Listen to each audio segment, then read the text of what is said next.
Welcome to Look Behind the Look, the celebrated podcast that explores your favorite looks in film, television, and fashion history. Through conversations with the fashion world's elite and award-winning hair, makeup, and costume designers on sets around the world, you will see and hear exciting tales from behind the scenes, career origin stories, and tons of advice and tips. I'm your host, Tiffany Bartok. Hey everybody, welcome to Look Behind the Look. This week's episode is with a repeat guest. I'm talking to Angie Wells again. You'll remember Angie from another episode that we did a couple years ago. She was working that awards circuit and well-deserved. She really deserved the nomination, actually, for Promising Young Woman. Her work in that film was incredible, and that's why I originally reached out to her. I definitely wanted to talk to the woman who was responsible for those looks, and that was Angie. We had a great discussion, and definitely check out that episode. And if you want to take a deeper dive into Angie's work, go back and listen to that episode about Promising Young Woman and her work on it. Angie's also an extraordinary jazz vocalist, and she just had an album drop, so we talk about that in this episode. Check out the show notes for how to support her music. It's incredible, guys. It's really beautiful music, so good, and I really hope that you'll listen to it, celebrate it, and share it. I got to talk to you about a technical difficulty that I had. It's not really even a technical difficulty, it was just my bad. I was so excited to talk to Angie. We dove into our conversation, and I neglected to make sure she had her ring light on, and that's my bad. I deeply apologize, but stay tuned for the reveal of Angie's beautiful face at the end when we finally figure out that she didn't have her ring light on. So I promise you she comes into the light in the second half of this podcast. If you're watching, if you're listening, you're not even going to know what I'm talking about. So let's get to the conversation that I had with Angie Wells. Go to your room. But don't you want to do a TikTok dance with us? Because we're so irresistibly adorable. You're not even doing it right. You have to clap the back of the hands and then throw. You're embarrassing the family. Go to your room. Oh, Lord, give me strength. It's important to show the kids that we're a united front. Who invited the Jackson 9? If y'all looking for Disneyland, you made a wrong turn. Family has each other's back. Oh my God, everyone's looking at us. I can't move. I know. I can't move. Hi, Angie. I am so excited to finally talk to you, and thank you so much. You have been so busy. We've been trying to make this happen for so long, and I appreciate you being so patient because it's crazy out there right now. Thank God. Yes, it is. Thank God we're not Yes. like just sitting around waiting like we were for 2 years. Yes, this is true. This is true. This is a good thing. This is definitely a good thing. Right. Better than the alternative. Yes, But exactly. I'm going to talk to you about this later, but it would be nice to have balance. But Yes, balance is a good thing. I've sort of forced balance this time. I just said I was just going to make it happen, because if you don't force it, sometimes, you can just keep working. I know. I want to talk to you more about that because I know you do a lot of things. So I want to talk to you first, though, about the NAACP awards, because that's what I originally wanted to talk to you about. You were nominated.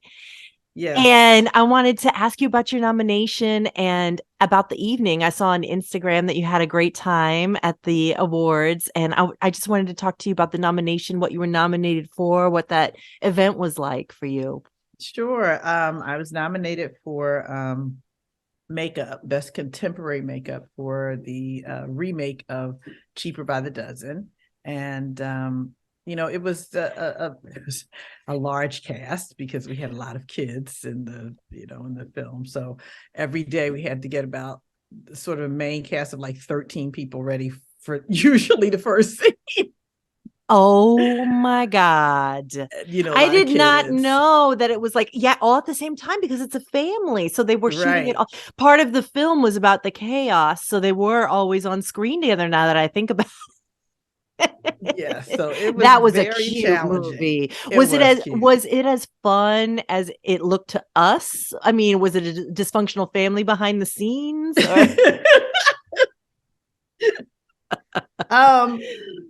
it wasn't quite like that. I mean, it just was tough, with COVID. And what was interesting was because, we're coming back with COVID, and we had the kids. So we had a very interesting setup. Each of us had our own trailer space. So it was like I was in a double banger. So the the hair department head was on one part of the double banger, and I had the other half of the double banger. So, and then each one of our assistants each had their own little room. Oh my God.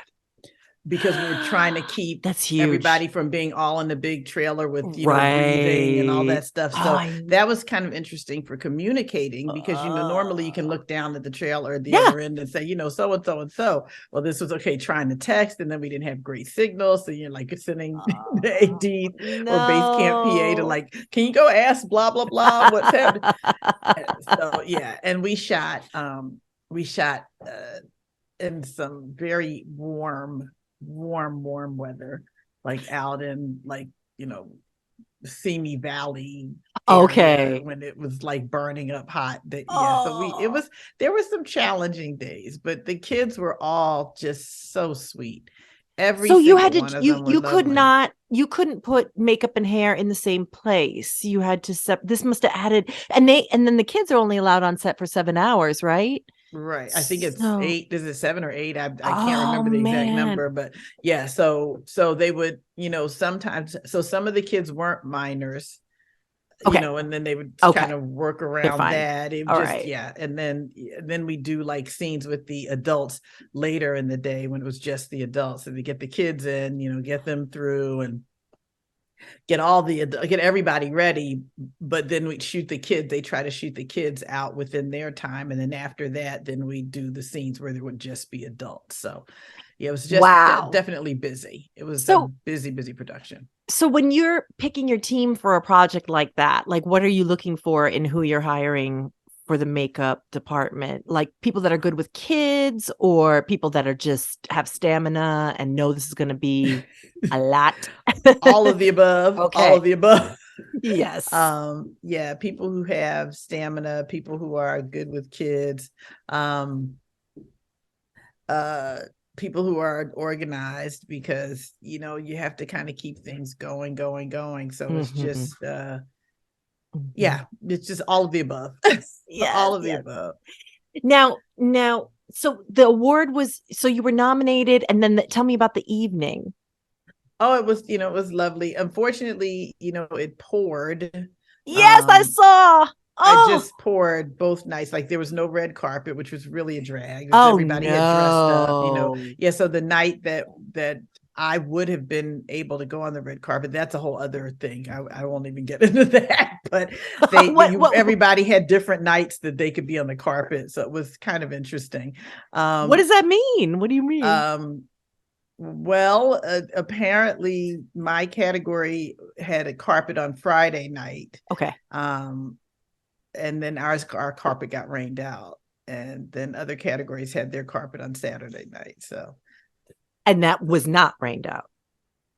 No, but we were not allowed to go over to jump on the Saturday night. Right, we weren't. Okay. Well, we can read between the lines there. Okay, you're staying very positive. You're staying very, we'll fill in the blanks over here. So anyway, there you have it. But it was, it was a really nice night. Both nights were lovely.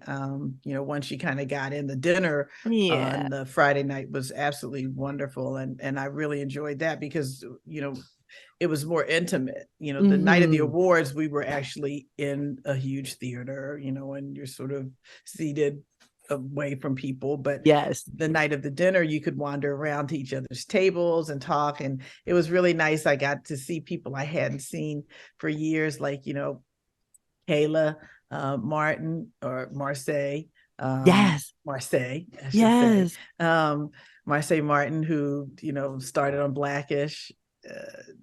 I was there the day that she was in for a second, I guess, callback. And I told her mother when I walked in to the office, I said, "Oh, that's our Diane." I said, "I don't know if they've you called it yet." I called it, and her mom still tells that story. I was like, I looked at her and I knew immediately. I said, "You're here for Diane," right? Because she was it, like just her little face. I knew exactly that's who she was. Wow. And it was really cool to get to see her now. She's a young lady, and unbelievable, right? Exactly. And then Yara, Yara Shahidi, I ran into her that night, which is also nice to see. She's a woman, now. So it's really interesting to How does get that to make you see them feel? grow Does it up. does it make you feel nostalgic? Do you feel like, oh, I have had a huge career. I have, been there, how does that make you feel? Well, when it comes to kids as a mom, I'm like proud. It's like I'm proud of them and proud to see what they've accomplished and happy for them, because it's when we started on Blackish, they were all unknowns, and now they're all entities into themselves, which is wonderful, so that was great. And I ran into Dion Cole, who I just absolutely love him. He's so sweet, and really hilarious. And he's another one who, he came on Blackish and he'd already had, a career. Oh, okay. Yeah, right. But okay, he wasn't as known, obviously. Right. And the day he came on and did his first day, I remember Mikey and I, Nadine, we went to him and said, dude, you are like killing this. He was so funny. And I just remember sort of like, again, seeing that evolution of how everybody's career goes is really great. So that was nice. And running into, I ran into Casey Lemon, so I worked with on Harriet. She was the director of Harriet. So I got a chance to see her. And then I got a chance to see some people from the other side of my life, from the music side of my life. Yes. Let's talk. You are a jazz singer. You're amazing. You have albums. Everybody, please check it out. Well, I'm so excited. I have to say this. Oh, good. I just found out today that my new album is chart bound, which I'm really excited about. And for the last 2 weeks, now this week I did, but for the last 2 weeks, the album just came out 2 weeks ago. Tell me the name. The name of the album is Truth Be Told, and it is produced by A-list jazz producer, and arranger, composer, John Clayton. If you're not familiar with him, I would say that if you heard Whitney Houston sing the national anthem. Oh, if you did, is there anybody who did not hear that? Right, I was going to say, I don't want to know you. He did that arrangement. He made that. Wow. Yeah, he created that arrangement. So yeah, exactly. Yeah. So I'm surrounded by amazing musicians. My pianist was Natalie Cole's pianist for years. Oh, wow. My drummers work with Tony Bennett, Sammy Davis, Molly Ringwald. You just name it. I mean, like everybody on my album is really an amazing musician. And if you happen to see, this is one of my favorite stories to tell. If you happen to see Anchorman, there's a scene where Will Ferrell plays the flute. And you just know Will is not playing the flute that way. It's amazing. It's just like, he might learn it. But the person who played the flute is also on my album. So yeah, his name is Katis Buckingham. So yeah, I had amazing musicians. But it was really great that night at the Image Awards, because some people who I sort of consider kind of friends, the Baylor Project, they're a husband and wife jazz duo, and they were nominated, so it was great a chance to see them. And we all belong to the same Recording Academy chapter. I used to belong to LA, but I left the LA chapter to go back to my home city chapter. So I belong now. What's your home city? Philly. That's right. That's right. I remember. Yes. Yeah. And so Adam Blackstone, who also won, Adam is also with the Philly chapter. So it was like really cool that night to see so many people from Philly. And the night of the awards, Marcus and Adam were on stage playing with Queen Latifah along with Corey Henry, but it was amazing. So I was so excited about that. All right, now I'm sorry. You can tell I was really excited. I'll slow down. I'm so excited for you. That's amazing. And so we can support you on Spot. What's the best way to support your music? Spotify. Well, it's interesting nowadays. Because if you have a subscription, if you go to iTunes, then unfortunately it doesn't offer you the option to buy the album. It just kind of puts you down. Right. Yeah, so it's kind of I'm on iTunes, I'm on Spotify, Very I'm on all the interesting. digital platforms. Yeah. So, but buying directly. So a musician has a link to buy their music directly, and that's always the best way to do it, right? Yes, and I'll be setting up, well, sort of. I mean, kind of when you're getting purchased in other outlets, that also gets sort of some things get reported. So you kind of, I see, want some things done outside of your Sure. your website. I will be putting hard copies for sale up on my website in the next probably couple weeks, and another website most likely in the next couple of weeks. But right now I'm just available digitally, unless you come to a show and you can, purchase a hard copy of Oh, this. and are you playing in California, or are you in I Philly? actually just had my CD released last week on Thursday at the Herb Alpert's Club, Vibrato. And it was great. We had a really great show. It was wonderful. So that was really cool. And I will be playing in Torrance on April the 7th at a new jazz series, or a Friday night jazz series called First Fridays, at a venue I have not been there before, called the View Room. I had a gig in Palm Springs in January, and this gentleman was in the audience, and the next day he called and said, I'd love to book you for our jazz series. So there we go. Congratulations. That's amazing. I love that. you. So this is fascinating to me, you in particular, and how accomplished you are in the makeup world. And you are the department head for major shows and films, and I think you should have been nominated for an Oscar, but last year thank you for Promising Young Woman. I think so too. I definitely, that was one. There's always a one that makes you go but that was an oversight for sure. Amazing work. Tiffany. And I know you were doing your music hardcore at that time as well. So how do you deal with the this whole thing in our industries, of the entertainment industries? Are you really a makeup artist, or are you really a singer? How do you deal with that? You know what? I say I am fortunate enough to be both. That's kind of my feeling. I mean, yes, some people do want to keep you in a box. They want to, well, I know you as this, and that's where I think you should stay. And then there are others who are very open and really excited to help you be both things, So I've been fortunate. Yeah, I've met some of those people who like to keep you in a box, and then I just kind of move away from them. Yeah, I've been fortunate in that I've been able to, sort of figure out with my schedule how to do things. So, a lot of times if I was working on an episodic or something that had a 23-week season, and we'd finish in March, and then, April, I'd sort of rest, and then May, June, July, I'm out. I'd go to Europe and tour in the summers.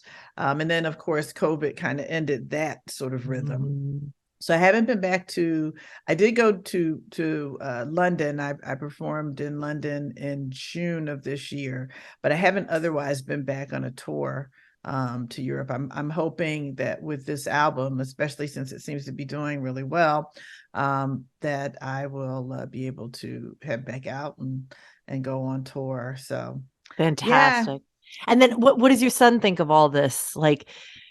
I mean, is it just a wild ride? Does the crazy life suit him? He's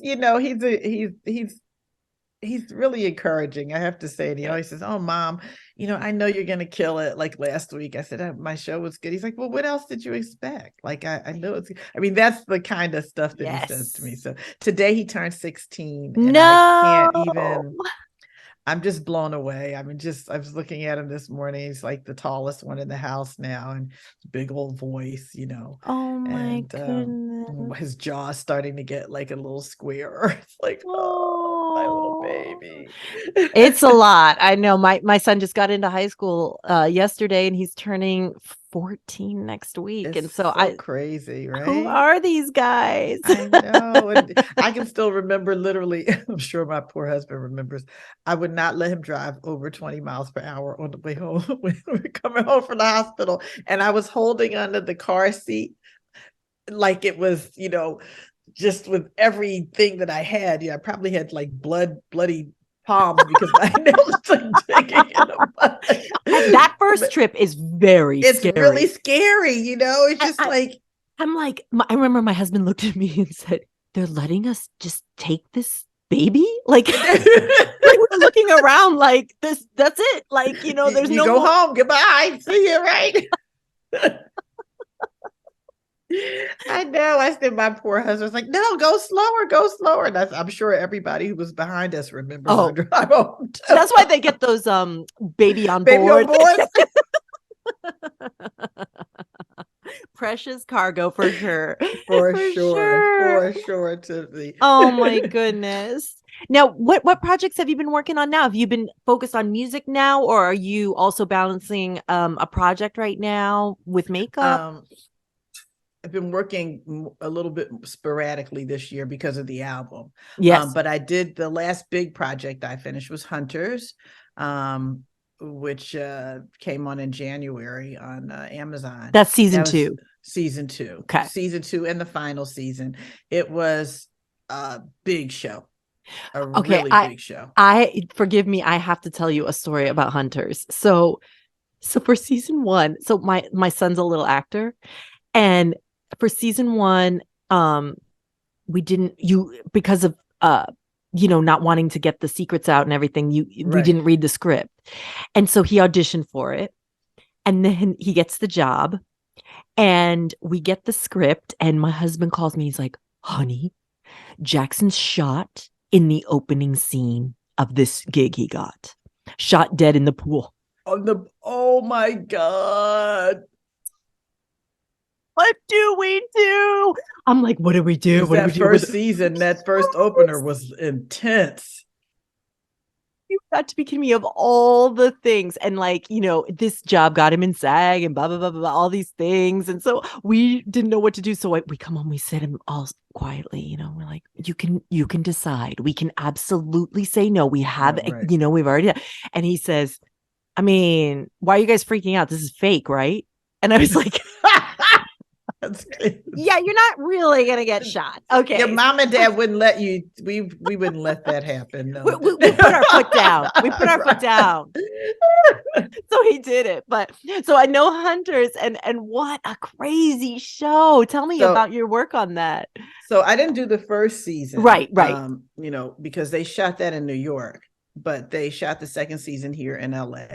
And we kind of made a decision to make the second season a little grittier. Oh, sorry. Even grittier. Well, when I say gritty too, I sort of mean like to make it, let's see, how can I say this? I don't want to say. We just wanted it, like, when the first season, everybody was very 70s, like the big giant sideburns and, the sort of almost exaggerated kind of look. And I see. I wanted, and I spoke with the show creator, David Weil, and we decided we wanted to go a little more like, Al Pacino kind of back in the 70s, Serpico-y, like that kind of a look, that kind of gritty. Yes. And so what are the elements to doing that, to making it more realistic? I did research, obviously, pulling images from New York in the late 70s, because the show was shot in, or supposedly, the atmosphere or the background of the show is New York. And so I pulled a lot of images from things from 70s New York, because, every region of the country has its own kind of look to things. And so, of course, I wanted to really bring that sort of feeling and look to the show of what was actually being worn, how people actually looked, how policemen looked. I was thinking while you were talking about making, a period look more realistic. The Secret is very interesting because, so many period pieces are coming out now and and so I watched them all, and the ones that work, I see like like just because something was a trend doesn't mean everyone did it. You know what I mean? Right. That's right. That's so interesting to me. It's like they just slap on a template for the trend. And, you know, because I think the creators get all jazzed about like, we could do big hair, we could do this, you know, and it gets caricature-y. Yeah. To me. That's what happens. Yes. It turns more into like, you know, a caricature. For sure. So yeah, that was one of the things I really did not want to have happen, you know, in the second season of Hunters. So, you know, not everyone had sideburns. Right. Some people had smaller ones because that was life. I mean, you know, if a man was conservative and he is, you know, working in a law firm, he's not going to have the same mustache style or sideburn style as, you know, some cool cat who's a bartender or whatever. So, you know, I always try to differentiate between, you know, what is a person's job? What is a person's lifestyle? Where do they live? How much money do they have? You know, are they a family person? Are they concerned? All of those things play a part in the look of a character and making it look realistic.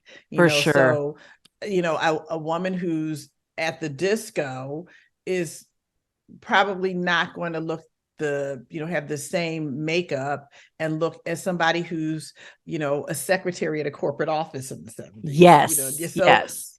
It just was really important to me that we were realistic, especially because one of my specialties is period. You know, I do a lot of period stuff. I love period.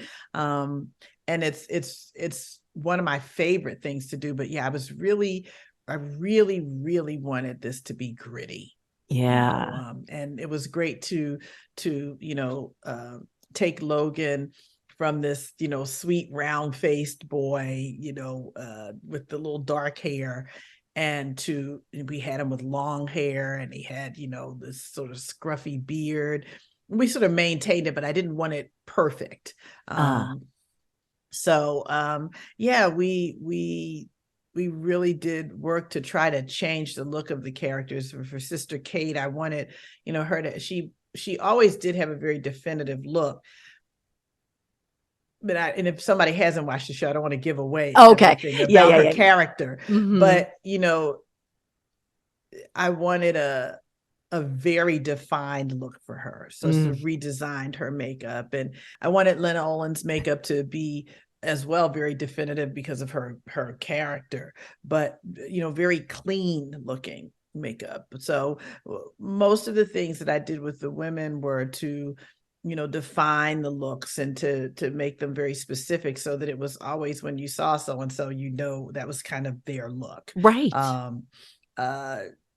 And some of the characters, you know, had some sort of character transitions during the season. So we would, you know, play to that a little bit, maybe, you know, use a stronger lip color, or for instance, Jerica Hinton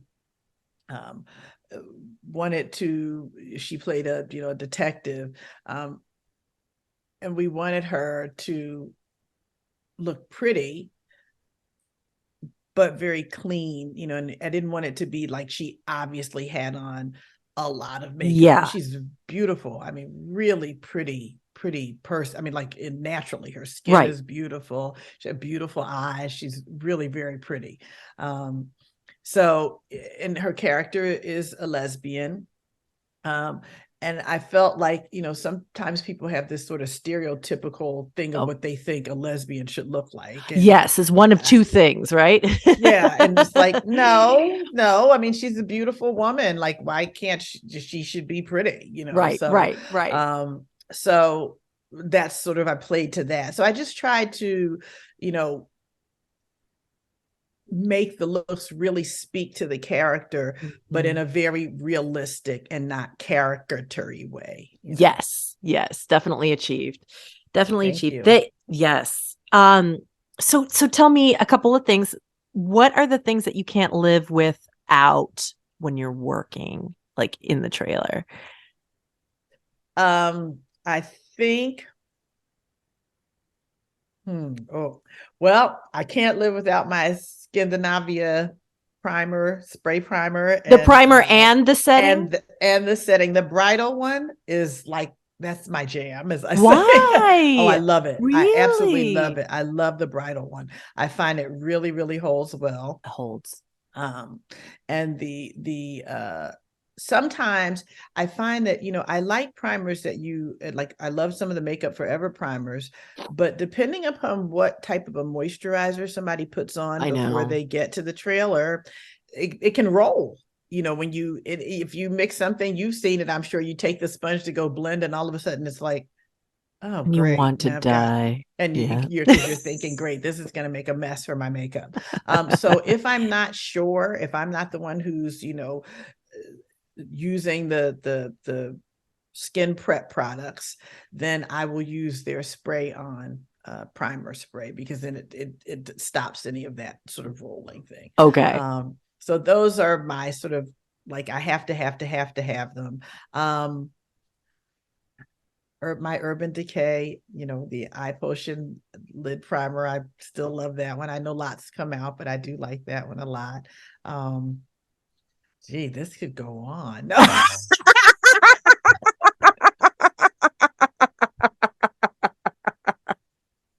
This could definitely go on.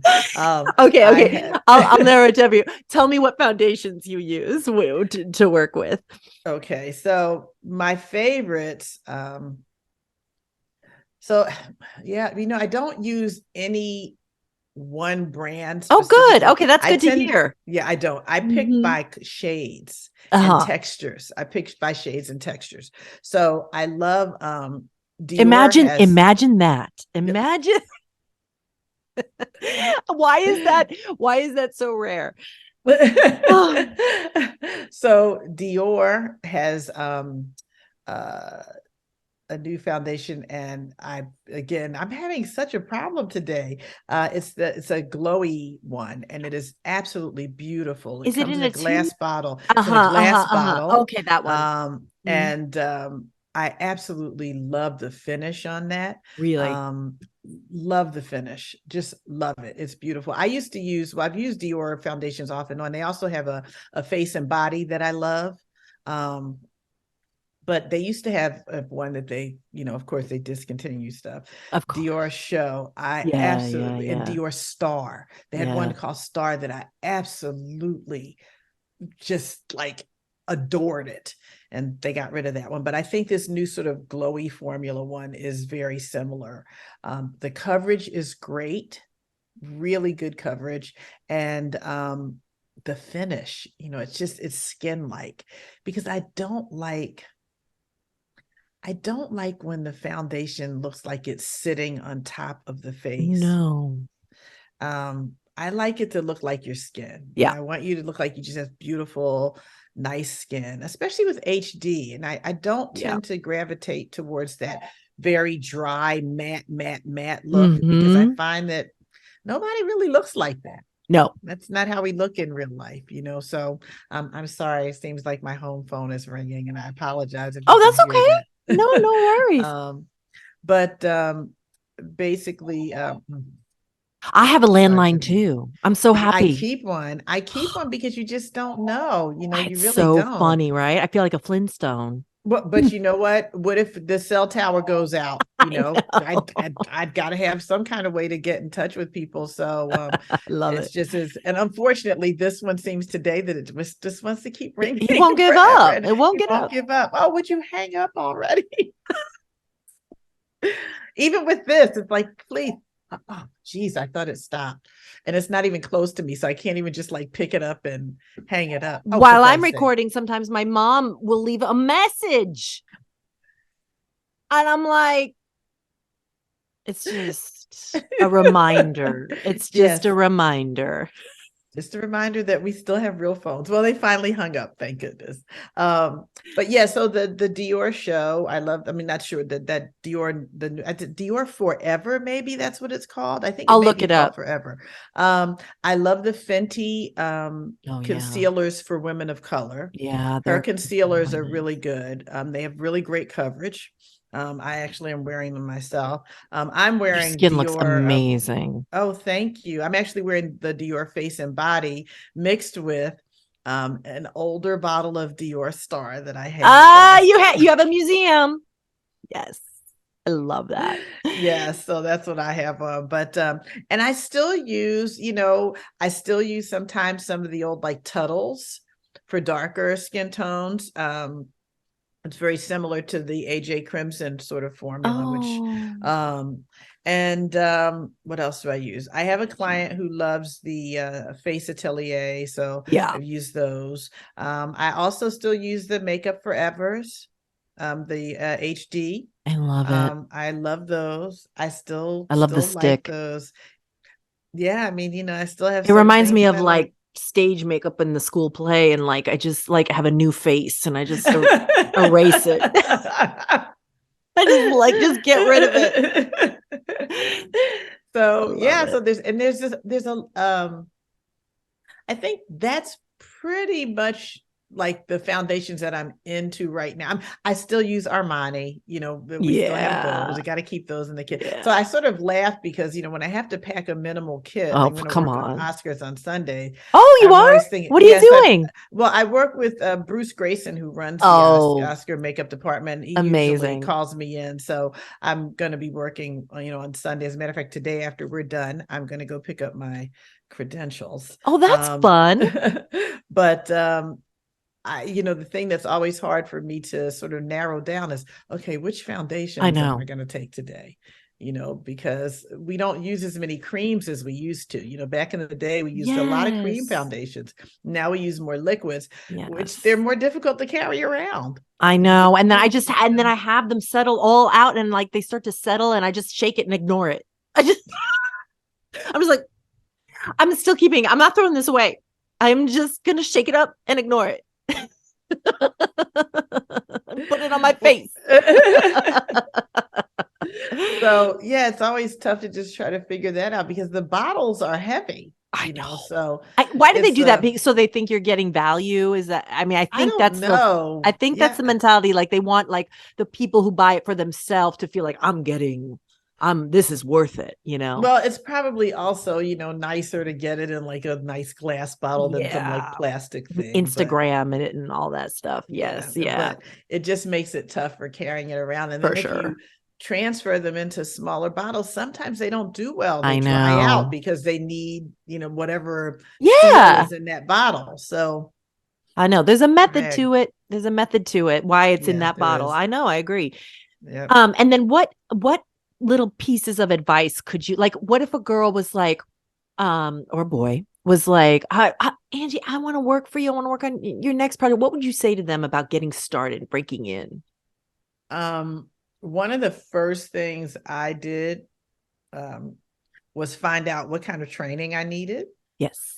What was necessary to work in the field that I wanted to, in the vein of makeup that I wanted to work in. I think it's really important to be trained properly and to make yourself an added value. So if you only want to do beauty, that's fine, but understand that you may not be able to get called on projects where somebody needs a black eye or a cut. So you cut yourself out of, a certain type of work. So training, I think, is most important. I also think that finding a mentor, if there's someone that you admire, which is, I found 2 people that I admired and I went after them before I came out here. Who were they? It was Marietta Carter Narcisse and Jeff Dawn. And I approached them both and sought mentorship from them. And it was a very good thing to do.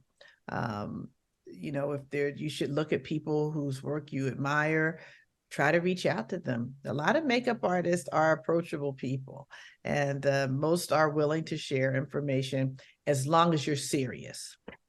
Mm-hmm. If you don't know what you want to do and you're sort of, flipping here and flipping there, it's going to be hard to help you. Yeah. But if you have a definitive idea of what it is that you want, it will be much easier for somebody to help you. Really will. So, and it sounds like you think it's better to be specific early on, which I think too I agree with that. Like, I want to work on TV show, meaning I'm signing up for this many hours a day. And do some research, because I have to tell you, that is something that I think shocks people. even shocked me when I really started getting upset. Like, I mean, I knew that there were hours, but like I don't think it really sunk in. It was like, yeah, well, you're gonna be getting up at 4:30 in the morning, and you're gonna be at work for 16 hours some days, maybe 18. I've had days that have gone on certain projects really like, are you kidding me? You're trying to kill us. Oh, I know. And the mood, the morale meter, and you go through the whole thing of like, I'm gonna never do this again in my life. Wait, I live, and then you hear them go, and that's a wrap, and you're like, I can't wait till tomorrow. Right. Right. What did I just go through in my mind? Like a year worth of emotions. Yes, because you're living in exhaustion a lot of times, but if it's something you love, you just do it. Yes. So you're just sort of researching, like, if you don't want to work really long hours but you want to work on TV, maybe you want to look at, multi-camera sitcoms. Nice. I'm sort of it's good advice. Just taking that kind of a look. Or if you like things that have a lot of drama and maybe possibility to do a lot of effects, then you're going to look at episodic, and maybe you want to do a detective show. So find somebody who's doing a detective show and reach out to them. I think mentorship is really, really important. It helps to pull you up. And I think, somebody I've had people call me and say, I'd like to do this, or I'd like to work, or I'd like to work with you. And a lot of times they're not in the union yet. So then I tell them the steps for getting themselves in the union so that they can, come aboard and be able to work. So, yeah, but I think education and mentorship, and education doesn't always have to be a formal when they say going to a school. Right. If you are able to get in touch with, like, for instance, when I was first starting, John Blake did a class at his house, and a bunch of us went over and, learned how to lay hair, and it was wonderful. Wow. And that wasn't at a school, that was at his home. So there are a lot of artists who are willing to teach you things, and some of the folks at the labs. So yeah, there's definitely more than one way to do it. And I know that sometimes, the school programs, maybe some kids can't afford them. Seek mentorship, learn that way. If you can't afford to, spend the money for the tuition at a makeup school. Nice. Great advice, Angie. Okay, well, I'm going to get you to the Oscars. You got to get your badge and all that stuff. And I hope you have fun tomorrow night. And I'm going to put music links and everything in. Can I just show you one thing? Of course. This is the album. Look at you. The album. Oh, the ring light showing. Let's turn it off. Okay. Let me turn it around. Well, now I just threw it down on the table. Okay, so now another light showing. I've got lights all over the place. Truth be told, yeah, this is you. But I can't see these blue shoes. You're gonna have to send me the shoes, a JPEG. Yeah. Of I this. will. Okay, because everyone needs to see how amazing you look in HD. In HD, yes, I'll make sure to do that. But I'm gonna just liner notes. Look at you. Who took the photos? A photographer named Jarrell Lee. He's here in LA, and my friend Vonda Morris did my makeup. You didn't do your own? No, sometimes, when I do a photo shoot, sometimes I don't want to, especially if it's for like an album cover. And so she did my last album cover. Nice. And she did this one as well. And she's a great makeup artist as well. She's department head at Insecure and lots of films. And she's an amazing artist, really amazing artist. And I'll just, I'll put this up. And if anybody sees this and wants to hold their phone to it, it'll take you directly to the album. Da, da, da. If truth be told, what is the quote? I don't know. I can't read it from here backwards. The important thing is we can read it. We can read it. If truth be told, this album hits all the right. Oh, yes. Okay. It was one of the reviews. So it says, if truth be told, this album hits all the right notes for impacting one's appreciation of the emotional and spiritual power of music. David Emmanuel Noel in Ochi magazine. So that was one of the reviews that I got. Fantastic. Well, everybody's going to listen and we're all going to support you, and I'm Thank so you. happy to talk to you today. It's Thanks always for awesome having having you me. on. I appreciate it. Thank you so much for reaching out. I appreciate it. I really Yes, you do. bet. Thank you, Angie. All righty. Well, happy Friday and have a great weekend, and see you for whatever the next thing happens to be. That's right. Look Behind the Look is a Vinyl Foot production, written by me, your host, Tiffany Bartok, produced by Jace Bartok, edited by Evan Rivard. If you're interested in learning more, find our video version on the YouTube channel, Look Behind the Look Podcast. There you can see rare photos and clips from our guests. And please follow us on Twitter at Look Behind Pod and Instagram at Look Behind the Look. If you like the show, please rate, review, and subscribe. And tell your friends and spread the word. You can subscribe to us on iTunes or any podcatcher of your choice. Thanks for listening to Look Behind the Look.